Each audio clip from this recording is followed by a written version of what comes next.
기도하겠습니다. 주는 그리스도시요 살아계신 하나님의 아들이시나이다. 하나님 너무나도 감사를 드립니다.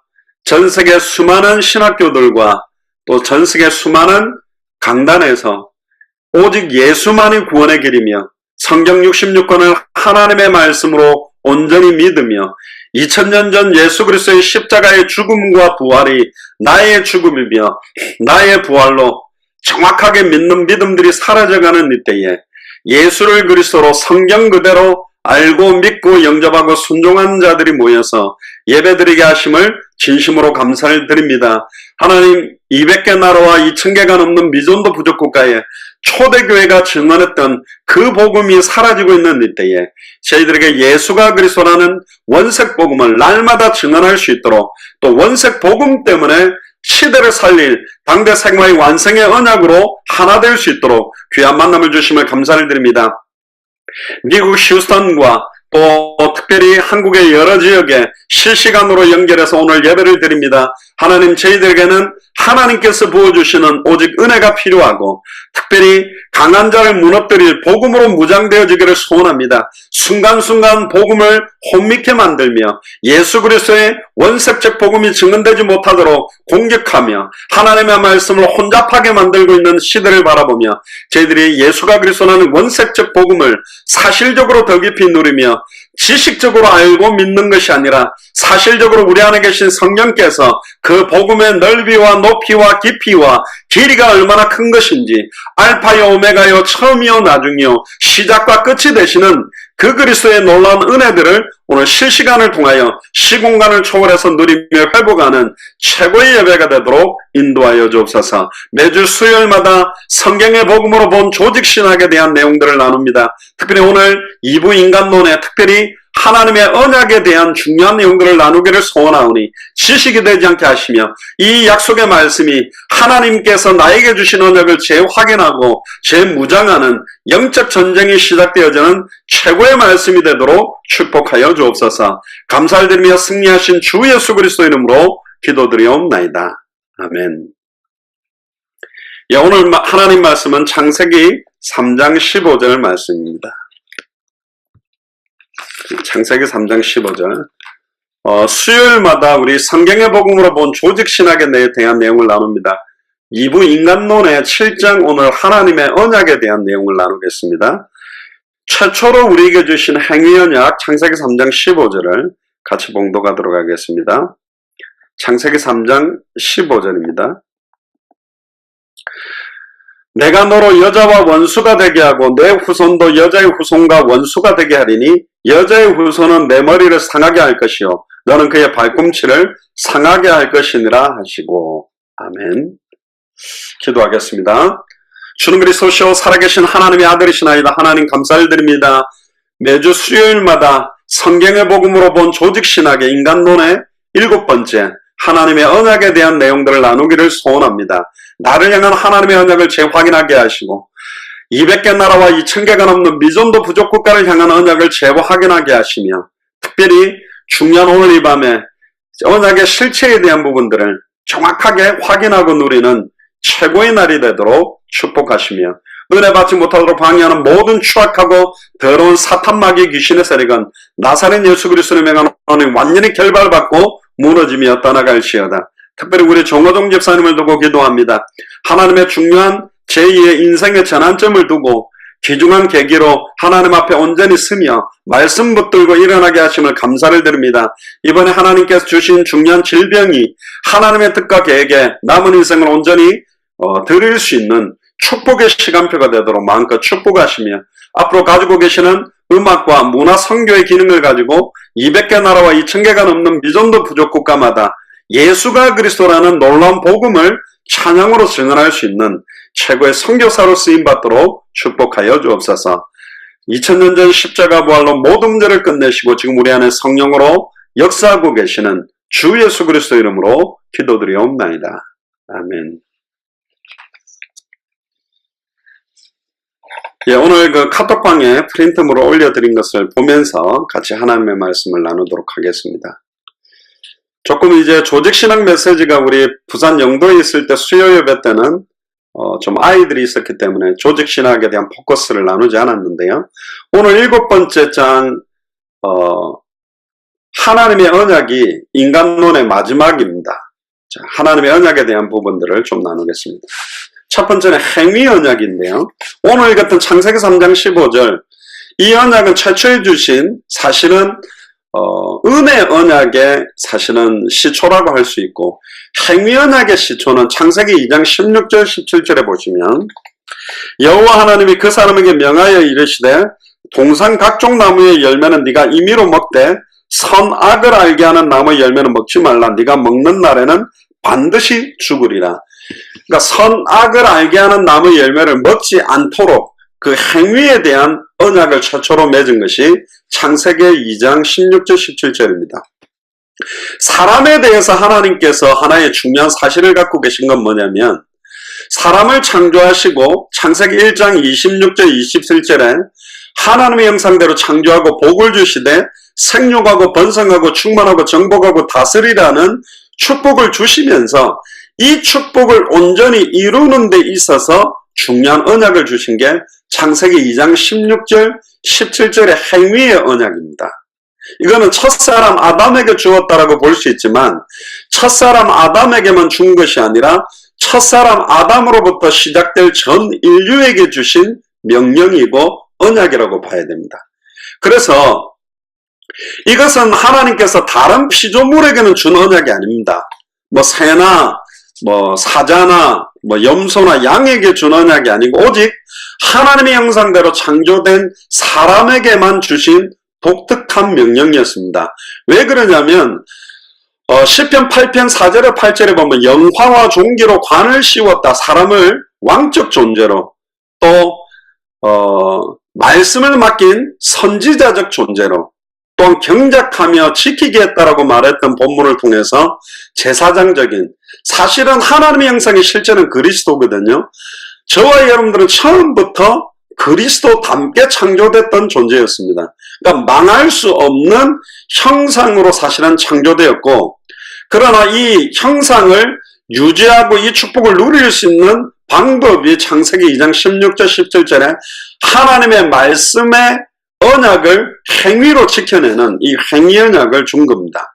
이것은 사람이 자유의지를 가지고 순종을 할 수도 있고 불순종을 할 수도 있는 특권과 권한을 줬어요. 하나님의 대리 통치권을 허락하심으로 하나님을 대신해서 에덴 동산 전체를 다스릴 수 있는 그 축복을 누리는 방법이 뭐냐? 동산 중앙에 있는 선악을 알게 하는 나무의 열매를 먹지만 않으면 이 축복을 영원히 누릴 수 있는 약속이었습니다. 첫 명령의 언약성을 한번 보면요, 하나님께서 사람을 다루시는 방법이 있습니다. 다룬다면 좀 이상한데, 저와 여러분들과의 관계도 하나님께서 우리를 인간적 관계를 유지해 나가는 방법이 있다. 뭐냐? 그게 언약입니다. 전에도 한번 이야기를 드렸죠. 예수님의 족보에 보면 감히 낄 수 없는 술집 여자였던 기생 라합, 또 시아버지 유다와 창녀처럼 속이고 아이를 잉태해서 낳았던 다말, 그리고 이방인 여자 룻, 그리고 정원전에 임신했던 마리아, 그리고 우리아의 아내 밧세바, 사실은 다 윤리 도덕적으로는 부정한 관계에 있었지만 성결하고 이 땅을 구원할 그리스도 메시아의 언약의 족보에 당당하게, 그 당시에는 여자 이름이 들어갈 수도 없었는데 4명의 여자 이름을 당당하게 집어넣는데 기준이 뭐냐? 언약입니다. 저와 여러분들도 하나님 우리와 어떤 약속, 어떤 언약을 맺었느냐에 따라서 그 약속하신 대로 이 일을 이루십니다. 할렐루야. 여러분들의 지능, 여러분들의 성격, 여러분들의 능력, 여러분들이 가지고 있는 경제력, 여러분들이 가지고 있는 열심으로 이루는 게 아닙니다. 어떤 언약이 내게 선포되었고 나는 내게 주신 언약이 무엇이냐? 할렐루야. 요셉에게도 해와 달과 별들이 자기에게 절을 하고 볕단들이 둘러서서 절을 할 거라는 하나님이 주신 꿈, 하나님이 주신 언약이 있었기 때문에 그 언약하신 그대로 성취된 거예요. 리브가 뱃속에 있었던 에서가 야곱을 섬기리라, 큰 자가 작은 자를 섬기리라는 언약 그대로 결국은 야곱이 그 축복의 성취의 주인공이 됐습니다. 하나님이 우리를 인도하시고 우리를 사용하시는 방법이 뭐냐? 언약 계약입니다. 그래서 성경은 구약 신약이라는 어마어마하게 큰 범위의 약속을 줬습니다.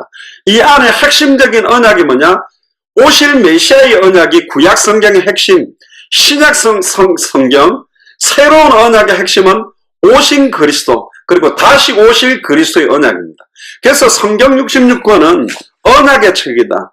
성경에 계시는 하나님의 언약은 크게는 두 가지로 나눌 수 있어요. 여러 각도로 나눌 수 있는데 이미 성취한 언약, 성취하실 언약으로 본다면 이미 성취하실 언약은 예수가 그리스도라는 언약, 성취하실 언약은 세계복음화, 다시 오실 그리스도의 언약, 마태복음 24장 14절에 이 천국복음이 모든 민족에게 증언되기 위하여 온 세상에 전파되리니 그제야 끝이 오는 언약대로 간다는 거거든요.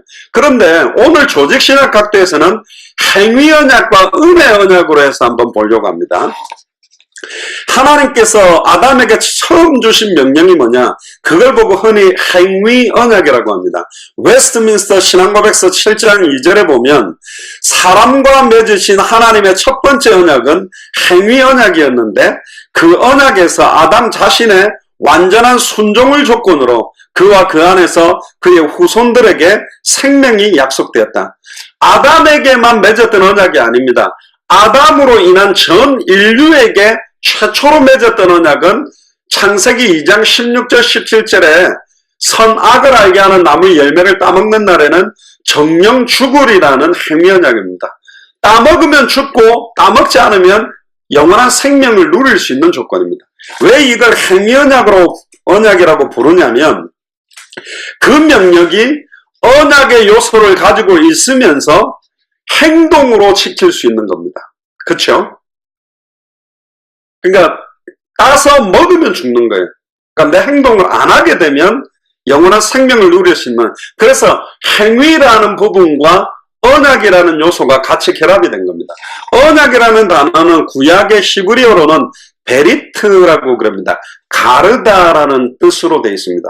영어로는 커버넌트라고 그러는데 약속입니다. 약속은 반드시 약속을 맺는 체결자들이 있어요. 주종 간에 맺는 계약도 있고 동등한 입장에서도 맺을 수 있지만 어쨌든 맺는 당사자들이 반드시 있어야만 체결이 되는 거예요.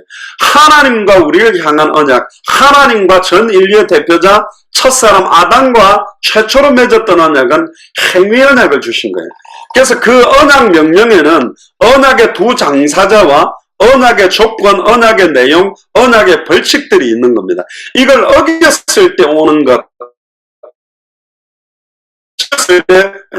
그래서 호세아 6장 7절에 보면 저희가 아담처럼 언약을 어겼다. 이 말씀은 아담의 이 첫 번째 명령이 하나의 언약이었다. 단순하게 약속을 한 것이 아니라 전 인류가 똑같이, 전에도 말했습니다. 여기 과일이 하나 있는데 예를 들면 귤이 하나 있다고 합시다. 이 귤 하나를 먹으면 10만 원을 준다 그러면 먹어 어렵겠습니까? 먹어버리는 거죠. 이 귤을 먹으면 100만 원이 준다, 1000만 원을 준다, 1억을 준다, 100억을 준다. 그러면 점점 이 언약을 체결한 부분들에 대해서 어떻게 이 일을 내가 행동으로 바꿀까? 그게 많은 변화가 일어나요. 이 뱀 속에 들어간 사탄이요, 선악을 알게 하는 나무 열매를 따먹지 말라고 명령하는 이유는 그걸 먹는 날에는 너희들이 하나님이 될 수 있다. 그러니까 사실은 하나님이 주신 행위 언약을 이 사탄은 육신화 시켜버리고 이걸 하나님을 대적하는 도구로 바꾸어놨습니다. 다른 말로 말하면 언약이라는 것을 잘못 이해하게 될 경우, 언약이라는 것을 사탄이 개입하게 되면 어마어마하게 변질된 요소로 우리를 무너뜨리는 게 돼버려요. 어제 자유주의 신학에 대해서 이렇게 메시지가 올라가니까 이렇게 반대 의견이 한 명이 올라오셨는데 저는 왜 반대한지를 알고 있습니다. 왜냐? 제가 신학대학 다닐 때 자유주의 신학과 보수 신학을 같이 배우는 초교파 신학교를 다녔어요. 그래서 왜 자유주의 신학자들이 성서 비평을 왜 시작하게 됐고, 성경 안에 결국은 이해할 수 없는 모세가 기록했는데 모세가 죽었다는 게 편집된 이유들, 또 이게 편집 여러 가지 무슨 피문서, 제문서 이런 문서설로 계속 나누다 보면 그래서 성경 권위들 자체가 완전히 무너지도록 거기에 굉장히 타당하고 이성적이고 논리적인 기준이 있어도 이걸 하나님이 그런 허용할 수 있는 틈을 만들어 놓은 이유가 뭐냐? 그게 하나님의 어떤 면에서는 페인트입니다. 그런 요소에 걸려들어서 66권 하나님의 말씀을 온전한 하나님의 말씀으로 믿지 못하도록 거기에 선별되어져 버릴 언약 바깥에 떨어질 사람들이 너무너무 많이 있다는 거예요. 수많은 신학교들이, 수많은 목회자들이 66권 전체를 온전한 하나님의 말씀으로 믿지 못하고 있는 시대가 사실 오게 된 것도 그렇습니다. 결국은 이 아담에게 주셨던 행위 언약은 완벽한 하나님의 소원과 계획이 거기 들어있었어요. 특히 예수 그리스도로 말미암는 하나님의 은혜 언약이 와야 될 이유가 이 행위 언약을 전제한 겁니다.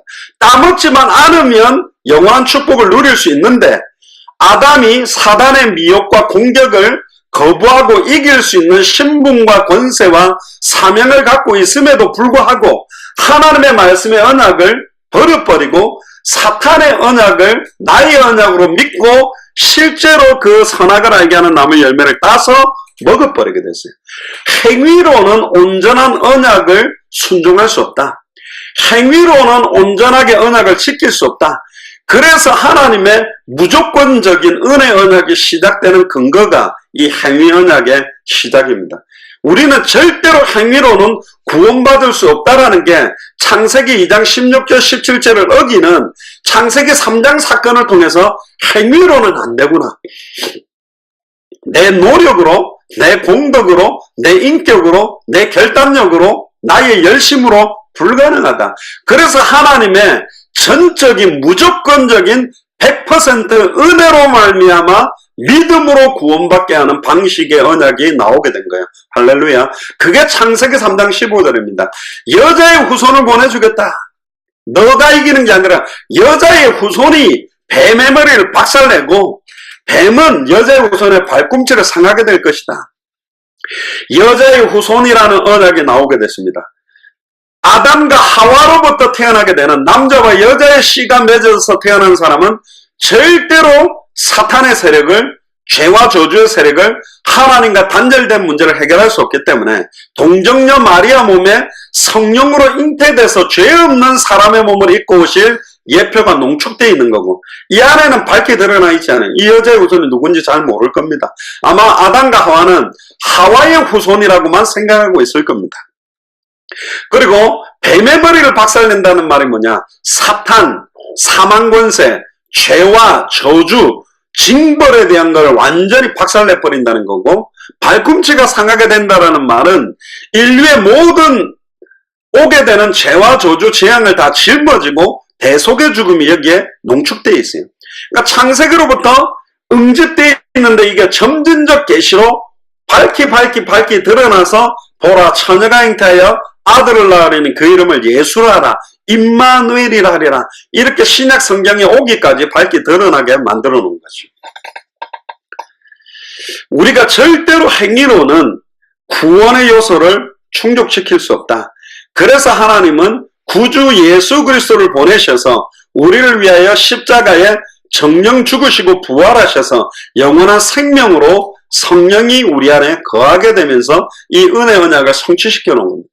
이 은혜 언약은 행위 언약의 실패에서 근거된 거기 때문에 로마서 5장 15절에서 21절에 보면 아담과 그리스도를 대조합니다. 행위 언약을 지키려고 했던 첫사람 아담은 실패했지만 마지막 아담 그리스도는 은혜의 언약으로 이 언약을 온전히 이루셨다.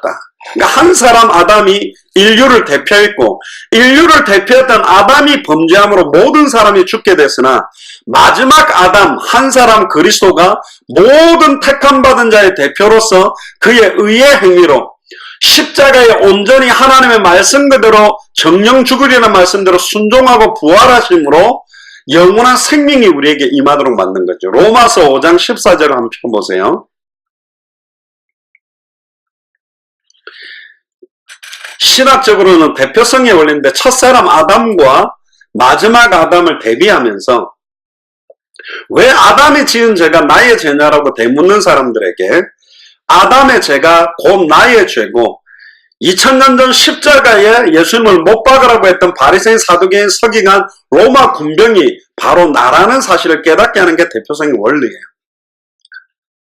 이완용 씨가 우리나라를 일본에 팔 때 우리는 판 적이 없어도 법적으로 팔리게 되는 이유는 우리나라의 대표자의 입장에서 사인하면 문재인 대통령이 어떤 나라와의 계약을 체결할 때 우리나라가 다 그 계약 안에 들어가게 되듯이 그거는 내가 원하지 않는다고 해서 안 되고 내가 원한다고 해서 되는 게 아닙니다. 아파트의 주인으로 계약자가 우리 아버지다. 나는 절대로 아파트를 팔기 싫다고 해도 계약자로 돼 있는 아버지가 사인하는 순간 법적으로 팔려버리는 것처럼 사실은 굉장히 중요한 언약도 어떤 면에서는 법이거든요. 베리트 가르다라는 말 자체 나중에 설명하겠습니다만 이게 굉장한 하나님과 인간 사이의 언약적 체결입니다. 로마서 5장 14절에 보면 그러나 아담으로부터 모세까지 아담의 범죄와 같은 죄를 짓지 아니하는 자들 위에도 사망이 왕노릇하였으니 죄를 짓지 아니했다라고 말하는 사람들에게도 사망이 왕노릇한 이유가 뭐냐? 아담은 오실자의 표상이다. 그러나 이 은사는 그 범죄와 같지 아니하니 곧 한 사람의 범죄로 인하여 많은 사람이 죽었으니 더욱 하나님의 은혜와 또는 한 사람 예수 그리스도의 은혜로 말미암은 선물이 많은 사람에게 넘쳤으리라. 또 이 선물은 범죄한 한 사람으로 말미암은 것과 같지 아니하니 심판은 한 사람을 인하여 정죄에 이르렀으나 은사는 많은 범죄를 인하여 의롭다 하심에 이름이 있느니라. 한 사람의 범죄를 인하여 사망이 그 한 사람으로 말미암아 왕노릇하였으니 더욱 은혜와 의의 선물을 넘치게 받는 자들이 한 분 예수 그리스도로 말미암아 생명 안에서 왕노릇하리로다. 그런즉 한 범죄로 많은 사람이 정죄에 이른 것 같이 의의 한 행동으로 십자가에 온전히 죽고 부활하시는 걸 말하죠. 의의 한 행동으로 말미암아 많은 사람이 의롭다 하심을 받아 생명에 이르렀느니라.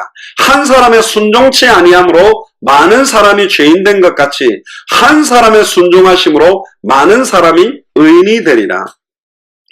그래서 주 예수를 믿으라 그리하면 너와 내 집이 구원을 얻는 한 사람이 한 지역에서 정말로 복음 가지고 전도운동하면 그 지역에 많은 사람들을 살릴 수 있다는 것도 이 대표성의 원리입니다. 결국은 참 선지자 직분, 참 제사장 직분, 참 왕 직분을 저와 여러분들에게 주셔서 오직 예수가 그리스도는 정확한 복음이 증거될 때만 그 지역을 살릴 수 있는 겁니다. 5장 20절에 율법이 가입한 것은 범죄를 더하게 하려 함이라. 그러나 죄가 더한 곳에 은혜가 더욱 넘쳤으니 이건 죄를 많이 지은 자에게 얼마나 큰 은혜가 임했는지를 더욱더 깨달을 수 있다는 거예요.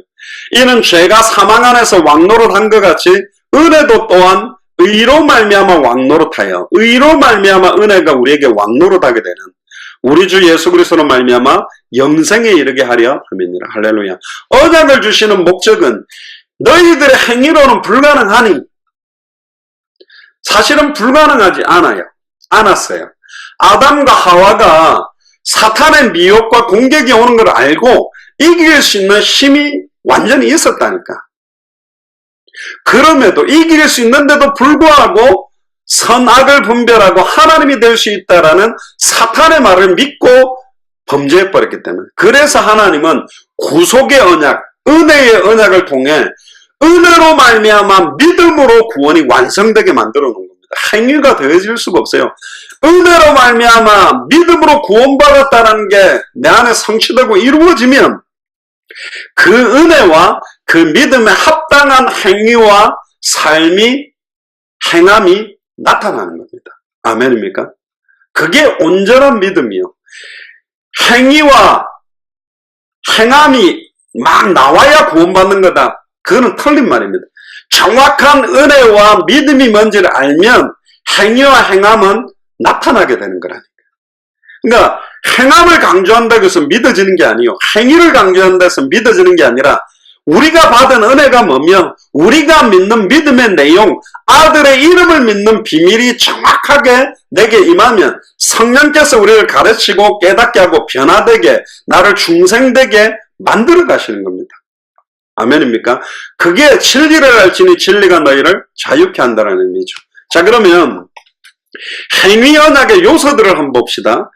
행위 언약의 요소들을 보면 언약의 두 당사자는 처음에는 하나님과 아담이었습니다. 물론 그 하나님의 언약은 일방적이었습니다. 하나님께서 사람에게 일방적으로 하신 명령이고 하나님의 주권적인 조치였어요. 그러니까 행위 언약은 일방적이었습니다. 하나님이 명령한 거죠. 행위 언약의 당사자인 하나님과 아담의 관계는 삼중적 관계였는데, 피조물인 아담은 하나님께 절대 순종해야 될 위치에 있는 존재고, 또 이것은 본질적인 관계였습니다. 하나님께서는 이런 본질적인 관계 위에 약속의 한 명령을 주심으로 아담과 전 인류에게 언약을 맺으시는데, 이것은 하나님께서 자신을 낮추심으로서만 가능한 관계죠. 그러니까 창조주와 피조물이 무슨 관계를 맺는다는 게 있을 수 없는데, 하나님께서 이 피조물인 아담, 즉 인간을 하나님의 형상으로 만들어 놓으시고 하나님이 동등한 입장에서 사실은 일방적으로 맺어 놓은 겁니다. 웨스트민스터 신앙고백서 7장 1절에 보면 하나님과 피조물의 차이는 매우 크기 때문에 비록 이성적 피조물들이 그들의 창조주로서 그에게 마땅히 순종할 의무가 있을지라도 그들은 하나님께서 언약이라는 방식으로 표현하기를 기뻐하신 하나님 편에서의 어떤 자원적인 낮추심으로 말미암지 않고는 그에게서 나온 어떤 성과도 그들의 행복과 상급으로 결코 가질 수 없었다. 하나님이 우리를 너무너무 사랑해서 이 언약을 주신 거예요. 어렵지도 않아요. 하루에 3번씩 따먹으라. 또 어디 구석에다가 놓는 것도 아니에요. 딱 에덴 동산 중앙에 딱 보이는 위치에다가 딱 뒀는데, 사실은 왜 이걸 만드셨냐? 하나님은 아담과 하와를 로봇으로 무조건 내 말만 듣고 복종하도록 만든 게 아닙니다. 불순종할 수도 있고 거부할 수 있는 자유의지까지 줘서 하나님을 말씀을 거부할 수 있는데도 불구하고 하나님이 될 수 있고 선악을 분별할 수 있다라는 사탄의 미혹이 있음에도 불구하고 결단코 따먹지 않고 순종하는 그 믿음을, 그 행위를 받고 싶어 했던 게 하나님입니다. 그런데 결국 아담과 하와는 사탄의 말을 믿고 하나님의 언약의 말씀을 버려버리게 되죠.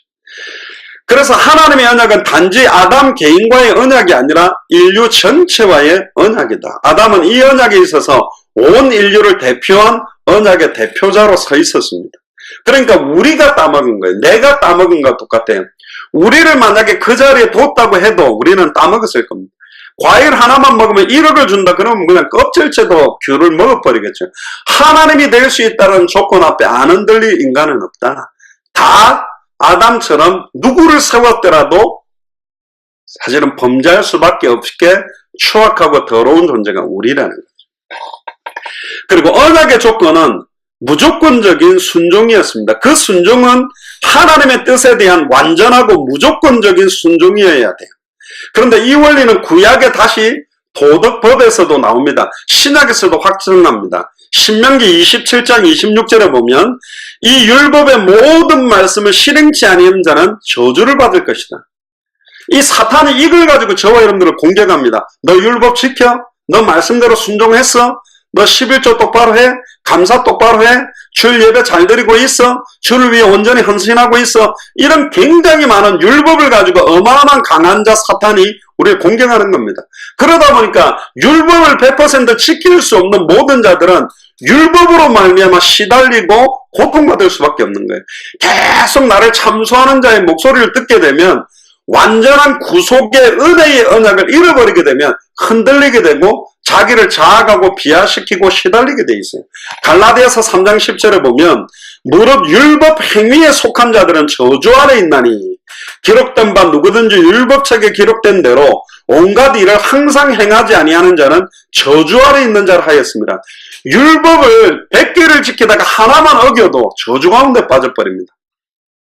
우리가 하루 종일 죄를 한 가지를 짓는데도 1년이면 365개, 10년이면 3650개를 짓게 되는 죄투성인 우리가 행위를 가지고 하나님의 의로움을, 하나님의 거룩함을 만족시킬 수 있냐? 없다라는 거예요. 그래서 빨리 다메섹에서 사도 바울이 두 손 든 것처럼 두 손을 들어야 돼요. 하나님, 저는 전적으로 타락하고 부패했습니다. 저는 예전에도 아니고 지금도 아니고 앞으로도 아닙니다. 그래서 나에게는 완전한 예수 그리스도의 십자가의 구속의 언약이 아니고는 100% 하나님의 은혜로 말미암아 하나님이 주시는 믿음이 아니고는 살아날 수 없는 존재입니다라고 인정하게 될 때 말씀대로 순종하는 삶이 시작되게 돼요. 막 순종하려고 몸부림쳐가지고는 안 된다니까.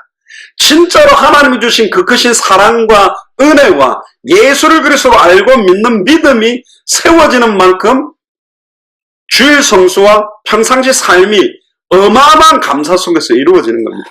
야고보서 2장 10절에 누구든지 온 율법을 지키다가 그 하나에 거치면 모두 범한 자가 되나니 1000개를 지켰는데 하나 어겨도 저주요, 10,000개를 지켰는데 한 번만 어겨도 저주요. 그게 율법이라니까요.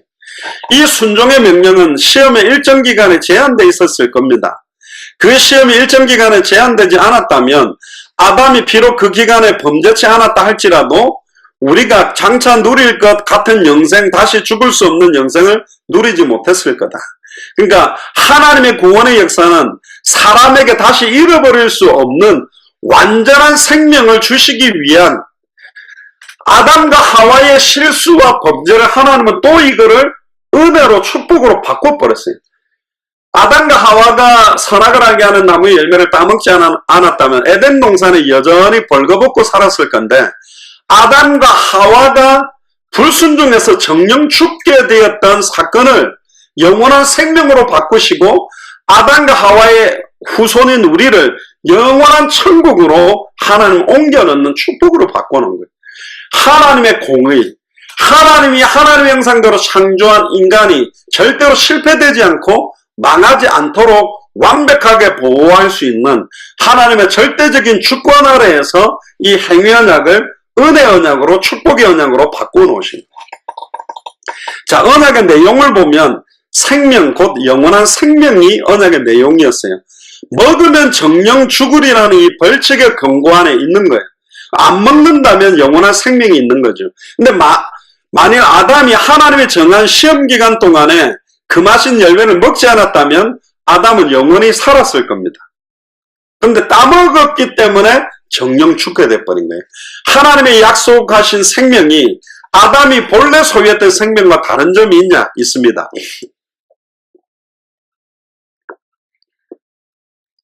아담에게 허락됐던 생명은 범죄를 하는 순간 죽을 수 있는 생명이었어요. 맞죠? 아담에게 하나님의 형상대로 창조해서 생명을 줬는데 선악을 알게 하는 나무의 열매를 따먹지 않으면 영원히 이 생명을 누릴 수 있지만 선악을 알게 하는 나무의 열매를 따먹으면 정령 죽을 수 있는 생명이잖아요. 그러나 예수 그리스도께서 우리에게 주시는 영원한 생명은 영원히 죽을 수 없는 구속의 언약입니다. 은혜의 언약이에요. 할렐루야. 그러니까 망할 수 없도록 보장하신 생명이다. 그래서 eternal life, 영원한 생명이다. 이거는 인간의 행위가, 인간의 실수가 그 영원한 생명을 손상시킬 수 없는 구속의 은혜의 언약이다. 할렐루야입니까? 그러니까 아담이 소유했던 생명보다도 더 영광스럽고 완전하고 영원한 생명이 지금 저와 여러분들 속에 임한 생명입니다. 생명의 성령의 법이 죄와 사망의 법에서 너를 해방하였다. 아멘입니까? 아멘. 너무 중요한 거죠. 결국은 아담이 언약을 어기는 결과는 죽음이었습니다. 그 죽음은 성경 전체가 증언하는 대로 첫 번째는 영적인 죽음, 하나님과 분리되는 것이죠. 그리고 육신적인 죽음, 영혼과 몸이 분리되는 거죠. 또 영원한 죽음, 둘째 사망이라고 불리는 지옥 형벌을 포함하는 겁니다. 그러니까 세 가지 죽음이 있어요. 육신의 죽음, 영적인 죽음, 영원한 죽음. 언약의 표는 생명나무였습니다. 동산 중앙에 있었던 생명나무는 약속된 영원한 생명을 상징하는 나무였어요. 이 생명나무 열매가 어떤 효능을 가졌냐 그건 잘 모르겠지만 사람이 타락하기 전에 그 열매를 또 늘 따먹었었는지도 단정시키기는 어려워요. 왜냐하면 선악을 알게 하는 나무의 열매만 먹지 말았기 때문에 생명나무의 열매를 정기적으로 따먹었었는지도 잘 모릅니다. 그거는 이유는 창세기 3장 22절에 보면 그가 그 손을 들어 생명나무 실과도 따먹고 영생할까 하노라. 그러니까 선악을 알게 하는 나무 열매를 따먹었음에도 불구하고 생명나무 열매를 따먹으면 다시 영생할 수 있는 정도의 능력이 있는 나무가 생명나무예요. 그런데 이걸 따먹지 못하도록 생명나무로 나아가는 길을 막아버리게 되죠. 이 생명나무의 실체는 요한계시록에 나오는 예수 그리스도 자신입니다. 자, 행위언약의 영속성, 영원히 지속되는 문제에 대한 것을 좀 확인하겠습니다. 하나님께서 첫사람 아담에게 맺으신 행위언약은 오늘날도 유효한 거냐? 행위언약의 영속성의 문제는 이중적으로 관찰됩니다. 첫 번째는 뭐냐면 행위언약은 구원의 방법으로서는 폐지시켜버렸습니다. 행위 갖고 되지 않기 때문에. 세상의 율법의 행위로 의롭다 하심을 얻을 자는 아무도 없고 사람은 오직 예수를 그리스도로 믿는 믿음으로만 의롭다 하심을 얻습니다. 이게 성경의 믿음입니다. 로마서 3장 21절 22절에 보면 이제는 율법 외에 하나님의 한 의가 나타났으니 곧 예수 그리스도를 믿음으로 말미암아 모든 믿는 자에게 미치는 하나님의 의니 차별이 없다. 이방인이나 유대인이나 저나 여러분들이나. 로마서 10장 4절에 그리스도는 모든 믿는 자에게 의를 이루기 위하여 율법의 마침이 되시니라. 할렐루야. 율법을 완전히 완성시키는 게 그리스도입니다. 믿는 자는 이제 은혜 아래 있고 율법 아래 있지 않다. 로마서 6장 14절에 죄가 너희를 주관치 못하리니 이는 너희가 법 아래 있지 아니하고 은혜 아래 있음이니라. 할렐루야. 구속의 은혜, 하나님의 무조건적인 은혜로 말미암아 믿음으로 말미암는 은혜가 우리에게 임한 겁니다. 그러나 또 다른 한편으로 행위언약은 하나님의 공의의 법으로서는 영원합니다. 이 말은 뭐냐면 하나님께 대한 사람의 순종의 기본 의무, 하나님의 말씀을 순종하는 행위, 삶, 너희 몸을 거룩한 산제사로 드리라는 말은 입으로만 믿습니다가 아니라 우리의 생각, 관심사, 마음, 행동, 살아야 되는 이유, 목적, 방향까지 하나님의 언약과 말씀에 합당하게 내 행위와 행함을 거기에 맞출 수밖에 없는 거로는 이 행위언약이 유효하다는 거예요. 하나님의 뜻을 거역하고 불순종하는 자들, 즉 택함을 받지 못하는 자들에 대한 하나님의 최종적 심판의 정당성을 증거해 줍니다. 결국 언약 밖에 있는 사람들은 하나님의 말씀대로 살지 않습니다. 하나님의 뜻대로 순종도 안 합니다. 그러나 예수를 그리스도로 알고 믿은 자들은 율법 폐기론자가 아니라, 그때도 이야기했죠. 율법주의자는 예수를 그리스도로 믿어도 율법 지켜야만 구원받는다. 율법 폐기론자는 우리는 이제 예수를 그리스도로 믿었기 때문에 율법 같은 거 지킬 필요도 없고 내 마음대로 아무리 죄를 지어도 망할 수 없다라고 하는 것 둘 다 틀렸죠. 진짜 예수를 그리스도로 알고 믿는 자, 율법을 완성하신 예수를 그리스도로 믿는 자는 하나님의 말씀을 즐거워하여 주야로 묵상하고 그 말씀에 순종하고 그 말씀을 따르는 그런 삶을 살 수밖에 없다라는 거예요. 그런 의미에서 이 행위언약은 유효성, 영속성이 있다. 그래서 야고보서에도 보면 이미 예수를 그리스도로 믿는 자들에게 경고하잖아요. 행함이 없는 믿음은 죽었다. 너희들이 예수를 그리스도로 믿는다면 행함이 있어야 되고 행함이 있어야 온전한 믿음 아니냐. 이 말은 행함과 믿음은 떨어져 있지 않다라는 거예요. 예수를 그리스도로 믿는 믿음이라는 속에는 행함과 순종이 들어있다는 거예요. 아브라함이 자식 이삭을 죽여도 살릴 수 있다는 믿음이 있었기 때문에 죽인 겁니다. 죽이려고 칼을 든 거죠. 믿음이 없다면 죽일 수 없죠. 죄의 값은 죽음이라는 대명제는 폐기될 수 없는 진리입니다. 죄의 싹은 사망입니다. 우리가 하나님의 은혜로 주 예수를 그리스도로 믿음으로 구원 얻는 것은 하나님의 아들 예수께서 우리의 모든 죄의 형벌을 짊어지셨고 우리를 위해 완전한 순종과 완전한 의가 되셨기 때문에 공짜로 얻는 게 아니라 완전히 예수님이 그 죄와 저주의 고통과 핏값을 친히 다 담당했다는 거예요. 처절하게 담당하고 우리에게 단번에 영원히 온전히 완전한 자유가 선물로 온 것입니다. 너무 값없이 받다 보니까 이게 값어치 없게 느낀데 아니라니까. 어마어마한 예수 그리스도. 심지어 아담과 하와로부터 시작해가 수천 년 동안 이어져서 이 언약이 성취돼서 우리에게 이루어진 거라니까요. 마지막 심판 때는 그 공의의 법은 믿지 않는 죄인들과 회개치 않는 죄인들을 심판할 겁니다. 그때 그들 앞에 이 공의의 법을 따라 영원한 지옥 불못에 던지울 것이고, 하나님의 공의의 법은 결코 폐지되지 않았습니다. 죄를 지으면 반드시 망하게 되어 있습니다. 어떤 사람은 하나님은 사랑의 하나님인데 지옥을 만들지 않았다는 아닙니다. 원래 지옥은 사탄과 그의 사자들, 귀신, 마귀들을 집어넣기 위해서 만들었습니다. 그런데 사탄과 귀신, 마귀들의 뜻과 그들의 죄악을 따라가고 그들을 섬기는 거짓 선지자의 영, 적그리스도의 영, 죄악된 죄인들까지 들어가게 되는 자리가 됐어요. 하나님의 사랑은 무조건적인 사랑이면서도 공의로운 사랑입니다. 죄를 사랑하지 않아요. 죄를 사랑하지 않기 때문에 자기 독생자를 정령 죽여서 죄값을 완전히 끝내고 우리와 함께 거하고 임마누엘하는 겁니다. 자, 그럼 이제 은혜 언약으로 들어가 봅시다. 모든 사람의 행위로는 하나님 앞에서 다 죄인이며 죄의 형벌을 받기에 합당하고 당연히 받게 돼 있어요. 우리는 정령 죽어 마땅한 존재라는 게. 그러나 어떤 면에서는 노아 시대처럼 노아 8명을 살리지 않고 다 죽여도 하나님은 공의의 하나님이며 사랑의 하나님입니다. 그럼에도 불구하고 노아와 그의 가족들을 살려주신 게 하나님의 은혜 언약이거든요. 그러나 긍휼의 하나님께서는 죄인들 중에 일부분을 구원하기를 기뻐하셨고, 그 구원의 방법을 은혜의 언약이라는 방법을 사용한 겁니다. 모든 사람이 죄를 범하였으면 하나님의 영광에 이를 수 없고 의인은 없나니 하나도 없는데, 하나님은 창세전에 영세전에 이 죽어 마땅한 죄인 가운데 영생 주시기로 작정된 자들을 천에 하나 만에 하나 선택해서 구원하기 위한 언약이 은혜의 언약입니다. 은혜의 언약이라는 것은 하나님께서 그의 택하신 자들을 그의 은혜와 예수를 그리스도로 믿는 믿음으로 구원하시고 영생을 주시겠다는 약속입니다. 근데 조건은 무조건적입니다. 기준은 하나님의 선택이요. 우리가 막 주를 위해 열심히 하면, 어떤 면에서는 리브가 뱃속에 있었던 에서는 하나님께 대한 원망이 있을 수도 없어요.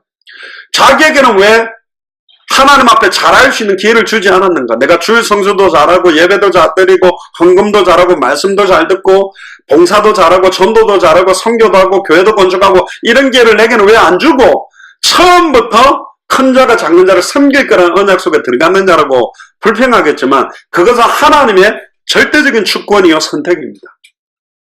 근데 저와 여러분들이 그렇게 선택을 받았다는 게 굉장히 은혜예요. 하나님이 불공평한 게 아니라 하나님은 우리 모든 인간이 다 죽어야 될 마땅한 존재임에도 소수들을 선택해서 구원해서 하나님의 의를 이루기를 원하고, 아직 이 복음을 듣지 못하고 이미 영세전에 창세전에 구원을 정해놓은 사람이 있는데 예수가 그리스도라는 복음을 전해주면 살아날 사람이 있기 때문에 모두 천하 만민에게 복음을 전하고 땅끝까지 이르러 증인되리라고 하는 약속과 명령을 주신 겁니다. 웨스민스터 신앙고백서 7장 3절에 보면 사람은 타락으로 그 행위 언약에 의해 생명을 얻을 수 없게 되었으므로 주께서 은혜의 언약이라고 불리우는 두 번째 언약을 맺기를 기뻐하셨는데, 그 언약으로 그는 죄인들에게 구원을 얻기 위하여 예수 그리스도를 믿으라고 요구하시는데, 영생에 이르도록 작정된 모든 사람들로 하여금 즐거이 믿을 수 있도록 그들에게 그의 성령을 주실 것을 약속하시며 예수 그리스도로 말미암아 생명과 구원을 죄인에게 값없이 주신다. 할렐루야. 이렇게 우리가 받은 거예요.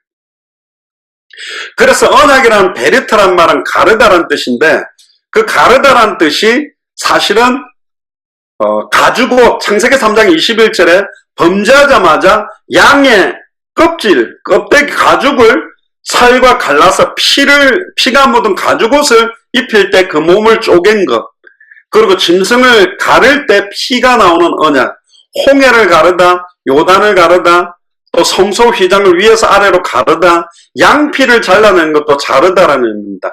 결국은 이 잘라냈다라는 말은 자르기 위한 하나님의 의도가 있고 잘라내야 될 부분들이 있다는 겁니다.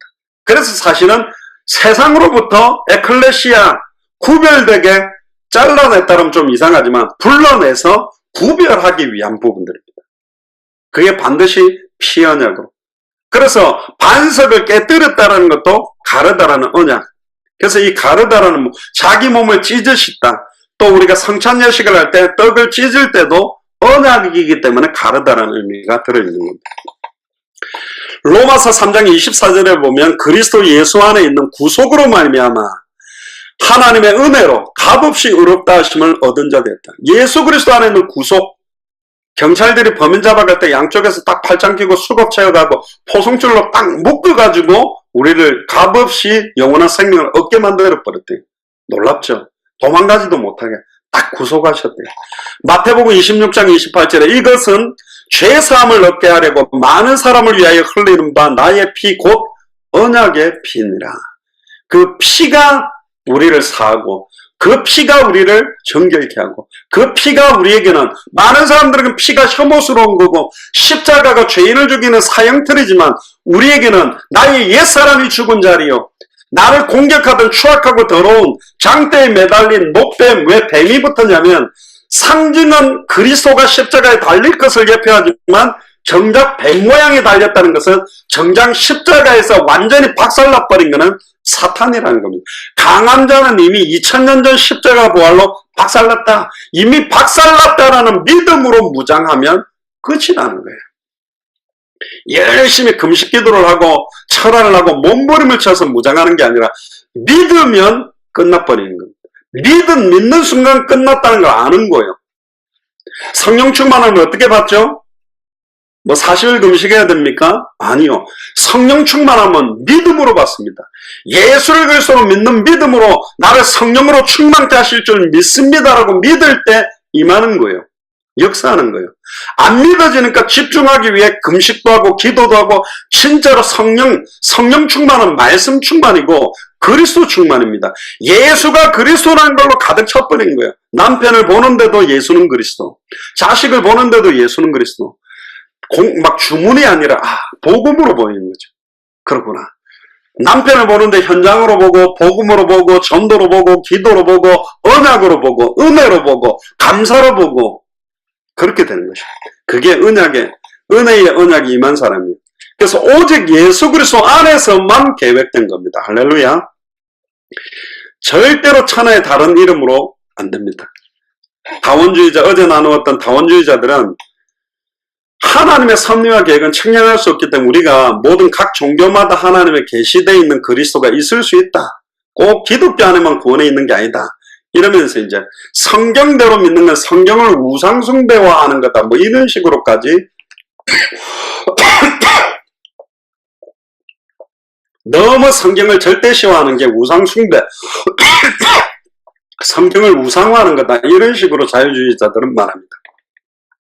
그러면 성경을 갖다가 우상숭배하지 않고 성경을 해체시켜버리고 사람들의 창작물로만 분해시켜버리면 기독교는 없는 거예요. 복음은 없는 거예요. 그러니까 이들은 의미 없다라는 거지. 종교가. 종교를 통해서 우리에게 허락되는 겸손, 낮아지심, 섬김, 서로를 사랑하고 화목하고 더불어 하나 되는 그런 예수가 그래서 원색적 복음에서 나와지지 않은 섬김, 사랑, 구제, 헌신, 봉사, 하나, 평화, 그건 복음 아닙니다. 굉장히 위험한 메시지입니다. 모든 것의 근거는 모든 66권에서의 핵심은 예수가 그리스도 이 복음으로부터 흘러나와지는 거예요. 하나님의 택자를 구원하는 일은 만세전의 영세전은 오직 예수 그리스도 안에서만 계획된 거예요. 저와 여러분들이 이 계획 안에서 이 언약이 내게 성취되었다는 것이 기적 중의 기적이라니까요. 에베소 1장 4절에 곧 창세 전에 그리스도 안에서 우리를 택하사 우리로 사랑 안에서 그의 앞에 거룩하고 흠이 없게 하시려고. 에베소 3장 11절에 곧 복음의 은혜는 영원부터 우리 주 그리스도 예수 안에서 계획하신 영원하신 뜻대로 하신 거다. 디모데후서 1장 9절에 하나님이 우리를 구원하사 거룩하신 부르심으로 부르심은 우리의 행위대로 하심이 아니요 오직 자기의 뜻과 영원한 때 전부터 그리스도 안에서 우리에게 주신 은혜대로 하심이라. 하나님이 우리를 선택한 게 우리의 행위가 아닙니다. 하나님의 은혜대로, 하나님의 뜻대로 우리를 부르신 거예요. 하나님의 뜻은 예수 그리스도의 구속사역에 근거해서 우리들에게 영원한 생명을 주는 겁니다. 요한복음 6장 38절에 40절에 보면 내가 하늘로서 내려온 것은 내 뜻을 행하리 함이 아니요 나를 보내신 이의 뜻을 행하리 함이라. 나를 보내신 이의 뜻은 내게 주신 자 중에 내가 하나도 잃어버리지 아니하고 마지막 날에 다시 살리는 이것이다. 내 아버지의 뜻은 아들을 보고 믿는 자마다 영생을 얻는 이것이니 마지막 날에 내가 이를 다시 살리리라. 즉 내 아버지의 뜻은 아들을 보고 믿는 자마다 영생을 얻는 것, 즉 예수를 보고 그리스도로 믿는 자에게 영생을 얻게 하는 것이 내 아버지의 뜻이라고 했고, 이것은 요한복음 20장 31절에 성경 기록 목적하고 똑같습니다. 오직 이것을 기록하면 너희로 예수께서 하나님의 아들 그리스도심을 믿게 하려 합니다. 또 너희로 믿고 그 이름을 힘입어 생명을 얻게 하려면, 성경 기록 목적, 내 아버지의 뜻, 우리가 사는 목적, 목회하는 목적, 돈 버는 목적, 잠자는 목적, 숨쉬는 목적, 모두 다 예수께서 그리스도심을 믿게 하려고, 또 우리가 믿고 그 이름에 힘입어 생명을 얻고 그 이름에 힘입어 생명을 얻지 못하는 자들에게 생명을 얻도록 이 복음을 전하는 것, 그것입니다. 자, 요한복음 17장 2절 4절에 보면 아버지께서 아들에게 주신 모든 자에게 영생을 주게 하시려고 만민을 다스리는 권세를 아들에게 주셨음이로소이다. 아버지께서 내게 하라고 주신 일을 내가 이루어 아버지를 이 세상에서 영화롭게 하였사오니. 디도서 1장 2절에 영생의 소망을 인함이라. 이 영생은 거짓이 없었은 하나님이 영원한 때 전부터 약속합니다. 저와 여러분들에게 이 영원한 생명을 주기 위해 영원전부터 계획하셨대요. 그래서 선택한 자들의 구원을 위해 아들 예수 그리스도의 언약을 맺으시고, 학자들은 이걸 또한 은혜 언약이라고 부르면서도 구속 언약이라고도 부릅니다.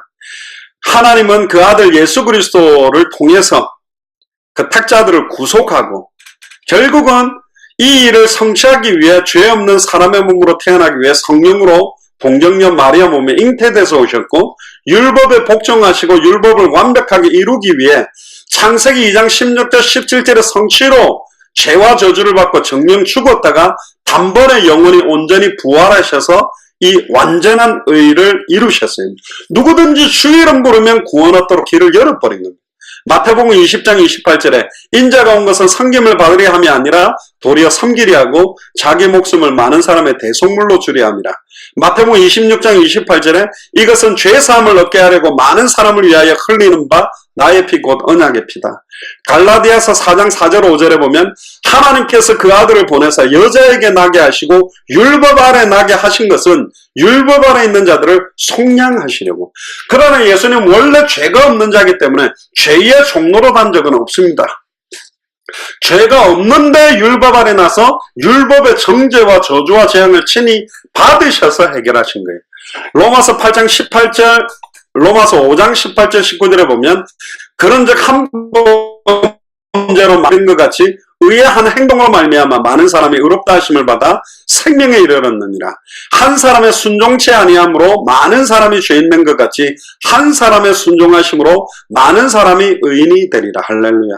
첫사람 아담으로 말미암아 사망이 왔지만 마지막 아담 그리스도의 순종으로 말미암아 생명이 온 것처럼 한 사람이 어떻게 말씀을 알고 믿고 순종하느냐가 많은 사람들을 살리느냐, 이게 달려있다는 겁니다. 그래서 여러분들이 그 지역에 한 사람으로 이 언약을 붙들고 일어난다는 게 어마어마하게 중요하고, 예레미야 5장 1절에 예루살렘 거리로 빨리 달리면서 하나님의 공의를 행하며 진리를 구하는 사람 한 사람만 찾아도 내가 그 성읍을 사하겠다 그랬습니다. 로마서 10장 4절에 그리스도는 모든 믿는 자에게 의를 이루기 위하여 율법의 마침이 됩니다. 할렐루야.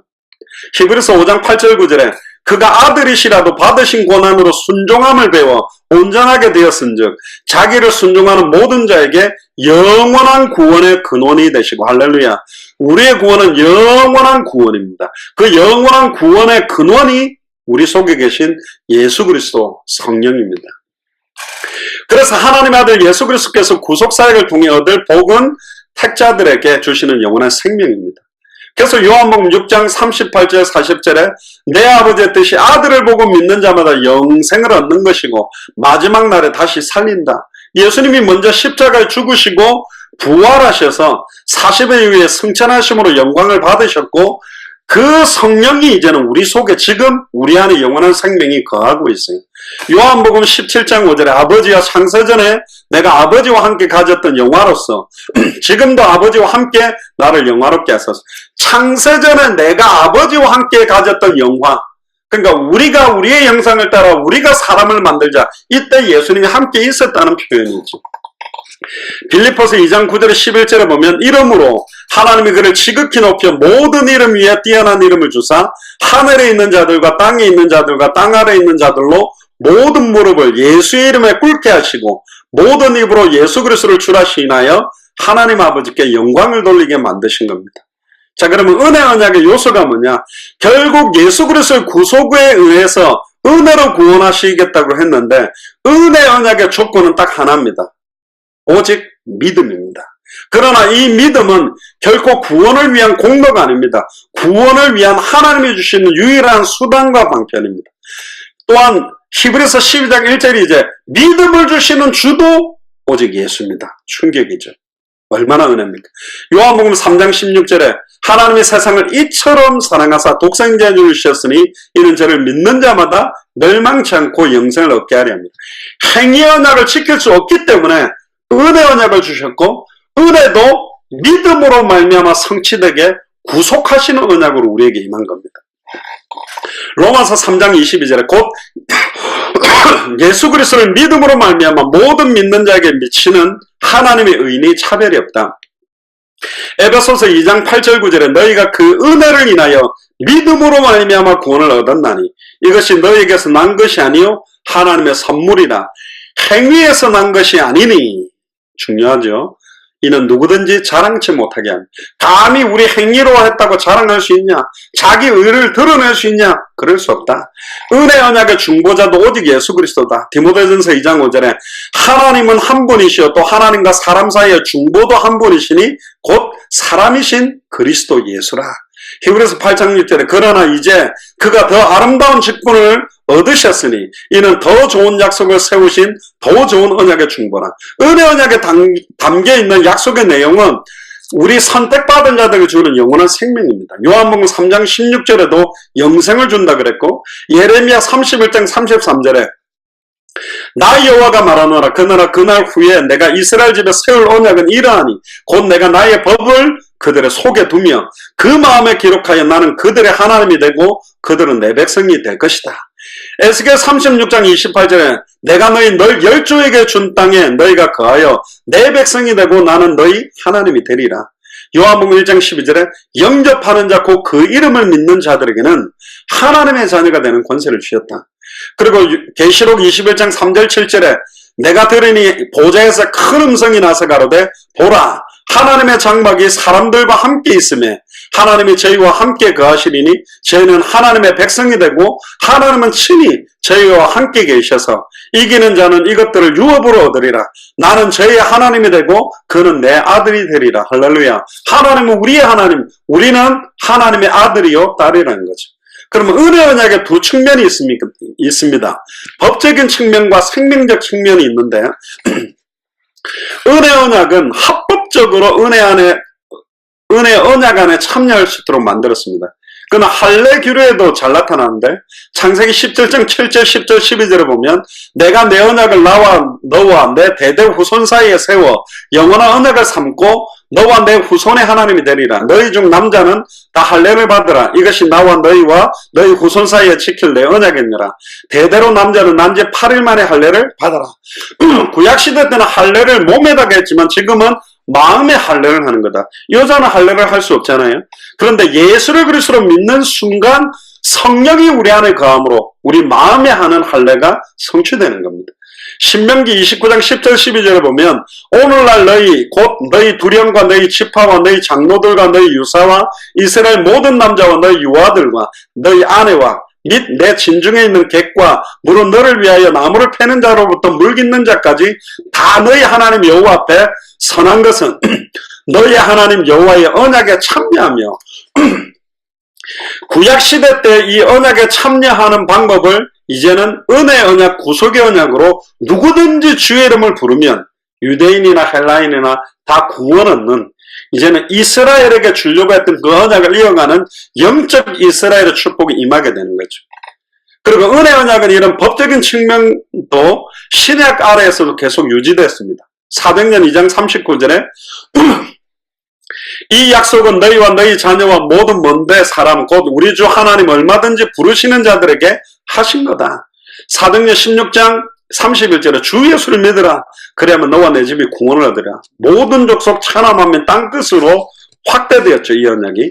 고린도전서 7장 14절에 믿지 아니하는 남편이 아내로 인하여 거룩하게 되고 믿지 아니하는 아내가 남편으로 인하여 거룩하게 되나니 그렇지 아니하면 너희 자녀도 깨끗이 못하니라. 그러나 이제 거룩하니라.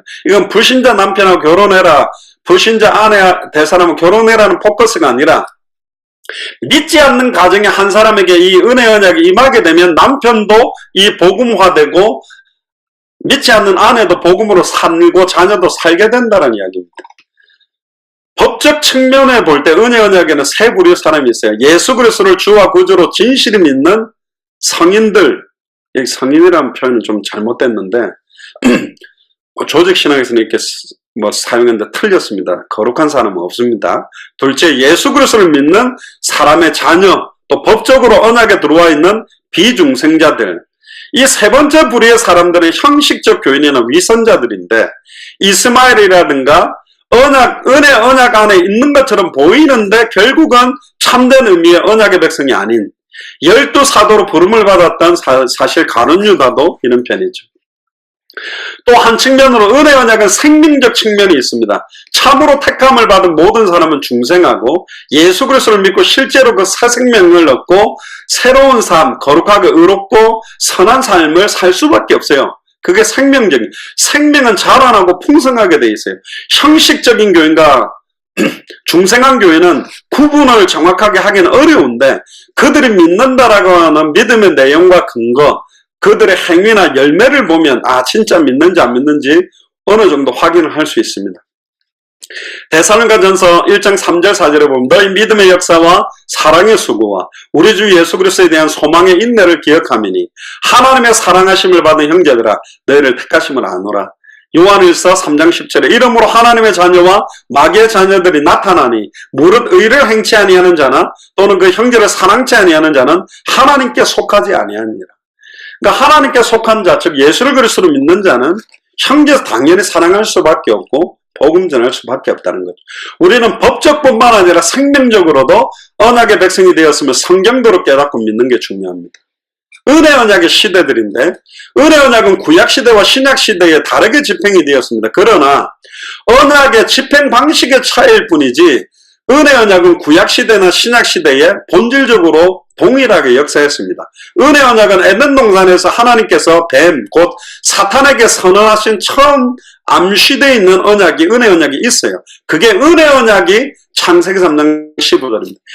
행위 언약의 시작은 창세기 17절이라면 은혜 언약은 창세기 3장 15절에 여자의 후손이 뱀의 머리를 박살내고 뱀은 여자의 후손의 발꿈치를 상하게 하는 원시 복음이라고 불리고 여자의 시인은 인격체적 의미가 아니라 비인격적인 집합적인 의미로 보지만 사실은 이 여자의 시라는 말은 메시아 언약으로 이해하면 정확하게 이해하는 겁니다.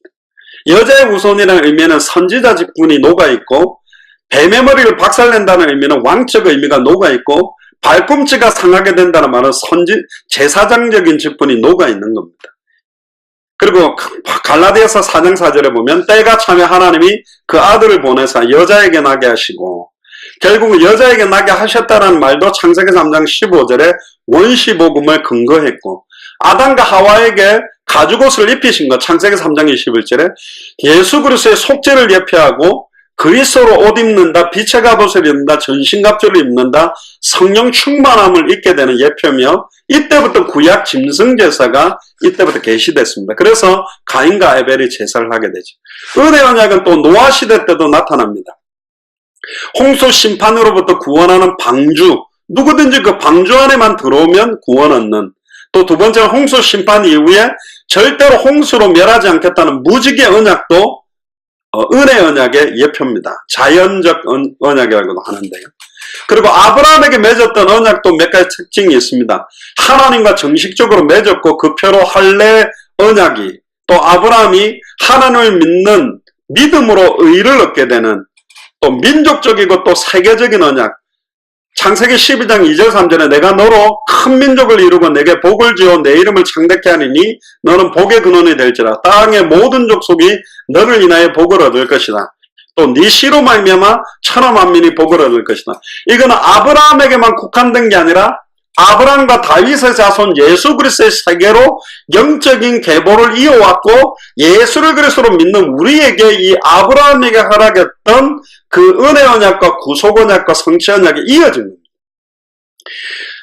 아담으로 실패하고 성취시키지 못한 걸 민족적인 이스라엘 민족을 통해 이루려고 하다가 완전한 영적 이스라엘 실체인 그리스도로 완성시켰고, 영적 이스라엘의 실체인 예수를 그리스도로 믿는 사람들이 또다시 영적 이스라엘에 대해서 천하 만민 모든 족속 땅끝까지 증인되는 언약을 이어가는, 아브라함에게 주셨던 언약이 나의 언약으로 이어져 가는 것이 바로 이 은혜 언약의 연결입니다.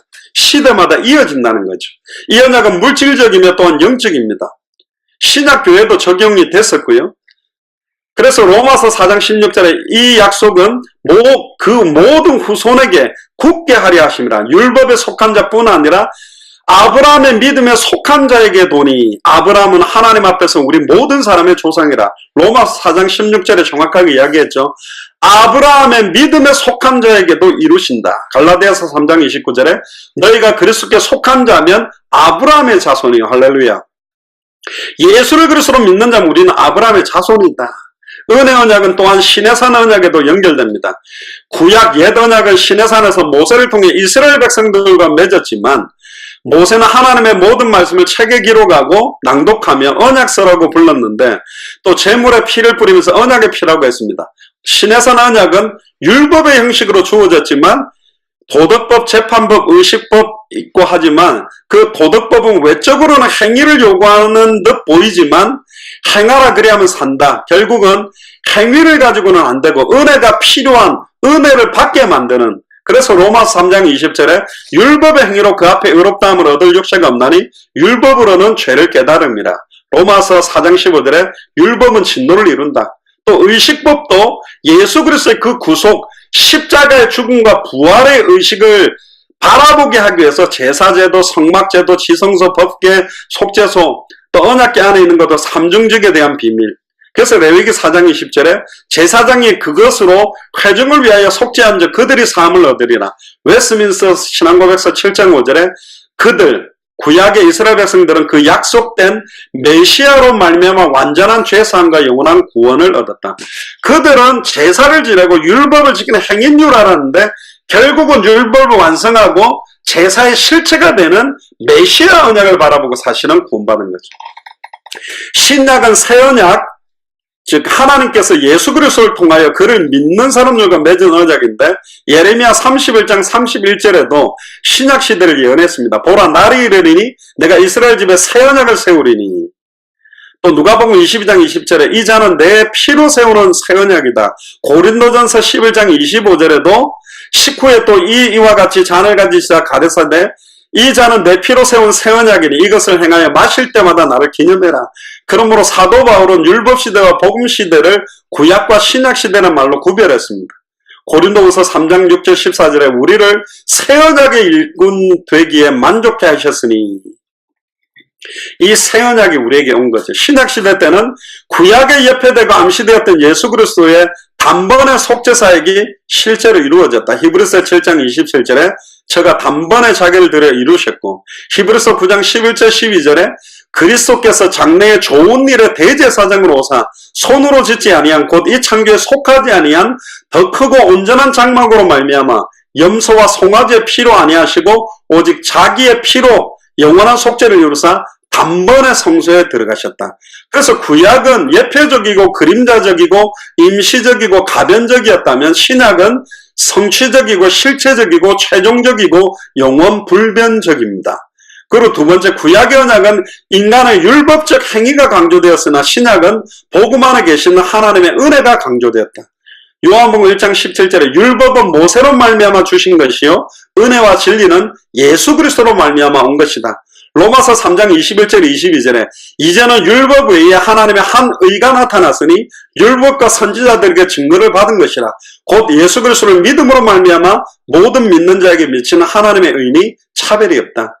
그러나 율법은 신약 아래에서도 폐기된 게 아니라 유익합니다. 디모데전서 1장 8절에 그러나 사람이 율법을 법 있게 쓰면 정당하게 사용하면 율법은 선한 것인 줄 우리가 아노라. 율법을 폐기한 게 아닙니다. 셋째로 구약은 외적이고 의식적인 면이 많이 있었으나 신약은 내적이며 영적입니다. 영적으로 우리 안에 특히 예레미야 1장 31절 33절에 보라 날이 이르리니 내가 이스라엘 집과 유다 집에 새 언약을 세우리라. 내가 나의 법을 그들의 속에 두며 그 마음에 기록하겠다. 고린도후서 3장 6절에 제가 또 우리로 새 언약의 일꾼 되기에 만족해 하셨으니 의문으로 하지 아니하고, 의문이라는 말은 율법의 조문으로 하지 아니하고 오직 성령으로 함이니 의문은 죽이는 것이요 영은 살리는 것임이니라. 넷째로 마지막, 구약은 민족적이었지만 신약은 세계적입니다. 이스라엘 민족에 국한됐던 선민사상은 사라졌고 은혜의 복음이 온 세계 모든 나라 족속에게 전파된 거죠. 그래서 모든 족속으로 제자를 삼아라. 요한계시록 7장 9절에 이 일 후에 내가 보니 각 나라와 족속과 백성과 방언에게 아무라도 능히 셀 수 없는 큰 무리가 흰옷을 입고 손에 종려가지를 들고 보좌 앞에 어린 양 앞에 서서, 요한복음 17장 9절에 내가 비옵는 것은 세상을 위함이 아니요 내게 주시는 자들을 위함이니 저희는 다 아버지의 것이다. 로마서 9장 16절에 그런즉 원하는 자로 말미암도 아니요 다른 받지라는 자도 말미암이 아니요 오직 긍휼히 여기시는 하나님으로 말미암이니라. 로마서 11장 5절에 그런즉 이와 같이 이제도 은혜로 택하심을 따라 남은 자가 있느니라. 에베소서 1장 4절에 창세전에 그리스도 안에서 우리를 택했다. 결론적으로 구약과 신약의 본질적인 동일성은 역사상 교회 안에 구약과 신약의 전혀 별개의 언약을 이해하는 견해가 있었습니다. 소시너스파는 구약에는 영생의 약속이 없었고 구원의 조건도 그리스도를 믿는 믿음이 아니었다. 제세례파는 구약에는 복음 내용이 없다고 하지만 세대주의자들은 너무나 구약과 신약을 시대의 특성으로 강조하고 있지만 구약과 신약의 언약은 본질적으로 동일하고 누구든지 믿는 자들을 구원하기 위한 구속의 오실 메시아의 언약, 오신 그리스도, 다시 오실 그리스도의 언약이 녹아있다. 요한계시록 13장 8절에 죽임을 당한 어린 양의 생명책에 창세 이후로 농명되지 못하고 이 땅에 사는 자는 다 짐승에게 경배하리라. 사도행전 4장 12절에 다른 이로서는 구원을 얻을 수 없나니 천하 인간의 구원을 얻을 만한 다른 이름을 우리에게 주신 일이 없다. 디모데전서 2장 5절에 하나님은 한 분이시오 또 하나님과 사람 사이의 중보도 한 분이시니 곧 사람이신 그리스도 예수. 히브리서 13장 8절에 예수 그리스도는 어제나 오늘이나 영원토록 동일하다. 그러니까 하나님의 은혜로 구원받는 진리는 구약이나 신약이나 동일하고 사람은 하나님 앞에 율법의 행함으로 의롭다 침을 얻지 못하기 때문에 오직 예수의 공로로만 얻고, 구약과 신약은 본질적으로 서로 다른 두 개의 언약이 아니라 본질적으로 동일한 한 언약, 즉 은혜 언약의 두 가지 표현이다. 웨스트민스터 7장 6절에 본질이 다른 두 개의 은혜 언약이 들어있는 것이, 본질이 다른 두 개의 은혜 언약들이 있는 것이 아니요 다양한 시행 아래 있는 동일한 한 언약이 있을 뿐이다. 우리는 이 은혜 언약으로 구원을 받았고 구약시대 때는 오실 메시아를 믿음으로 구원받고 신약시대 때는 오신 메시아 그리스도, 다시 오실 그리스도를 바라보며 구원받은 것입니다. 구원받은 성도는 항상 하나님과 주 예수 그리스도의 은혜 안에 거해야 되고 거할 수밖에 없는 겁니다. 우리의 의는 이것뿐 오직 예수 그리스도의 피밖에 없습니다. 아멘입니까?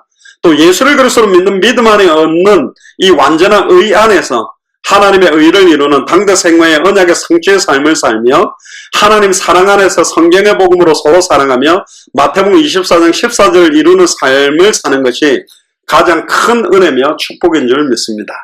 기도하겠습니다.